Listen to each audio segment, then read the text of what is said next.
शुरू शुरू में जब आपका स्टमक एसिड कम होगा ना, आपको यहाँ पर एसिडिटी शुरू नहीं होगी। आपका जो स्टमक, मैं ये आपको डिटेल में बताने लगी हूँ, स्टमक और जो फूड पाइप है उसके बीच जो ढक्कन होता है उसको इसोफेजियल स्फिंक्टर कहा जाता है। स्टमक का तेजाब बहुत ज्यादा होना चाहिए कि वो ढक्कन जो है वो हमेशा बंद रहे। जब स्टमक का एसिड कम होता है ढक्कन थोड़ा सा खुल जाता है, क्योंकि उसका स्टिमुलस कम हो जाता है, उसकी चाबी कम हो जाती है। अब जब वो ढक्कन जब तक खुलता नहीं है ना, जब क्योंकि स्टमक एसिड का कम होता जाएगा 1-2 साल, फिर वो ढक्कन खुलेगा।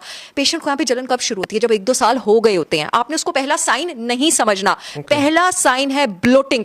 ब्लोटिंग को इजी नहीं लेना, और सडनली एकदम अगर 25, 26, 30 साल की उम्र तक, या आप उससे भी आपकी बड़ी एज है, और खासकर आपको किस चीज़ से ब्लोटिंग होगी? गोश्त खाने के बाद, प्रोटीन खाने के बाद होगी, क्योंकि मोस्टली स्टमक एसिड ने आपके पास गोश्त और प्रोटीन जो है वो डाइजेस्ट करना होता है। अगर आपको 2 घंटे के अंदर ब्लोटिंग होती है और आपको यहाँ पे एसिडिटी नहीं भी है, स्टमक एसिड कम हो गया, बड़ा ही आसान तरीके में 100% organic raw unfiltered Apple cider vinegar with mother, उसके 3 से 4 ड्रॉप पानी के ग्लास में स्ट्रॉ के साथ लेना शुरू कर दें, और ये प्रॉब्लम सारी जिंदगी कभी आगे नहीं जाएगा। ये जब ढक्कन खुलता है ना, तब यहाँ पे जलन होती है। अब क्या होता है? अब पेशेंट जाता है गैस्ट्रोएंटरोलॉजिस्ट के पास, और गैस्ट्रोएंटरोलॉजिस्ट उसको जाके लिख देता है PPI, omeprazole, PPI, proton pump inhibitor और एंटासिड।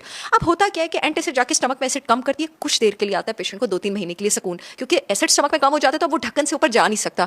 लेकिन क्या होता है 2-3 महीने के बाद पीएच और अल्कलाइन होता है, ढक्कन और खुलता है, अब कम एसिड भी ऊपर जाके ऊपर आता है। अब ऐसा पेशेंट सेब का सिरका नहीं ले सकता, क्योंकि अगर वो लेगा, क्योंकि ढक्कन बिल्कुल खुल चुका हुआ है, तो उसके यहाँ पे डैमेज जो है वो बहुत ज्यादा है। वो फिर उसके फूड पाइप जो है इसोफेगस, उसकी फिर इसोफेजियल अल्सर्स की शुरुआत होती है जब एसिड बहुत ज्यादा ऊपर आए। खैर, आप बाइल को कैसे पहचानेंगे? पहले तो मैं नाज़रीन को बताना चाहूंगी बाइल क्या है।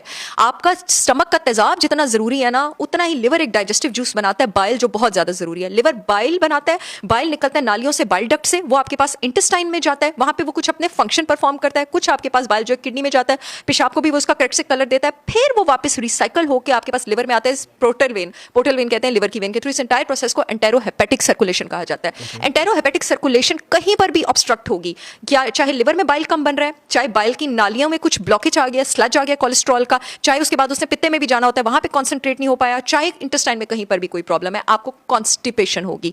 बाइल की कमी से कॉन्स्टिपेशन होती है, और अगर बाइल की एक्सेस हो जाए तो डायरिया होता है।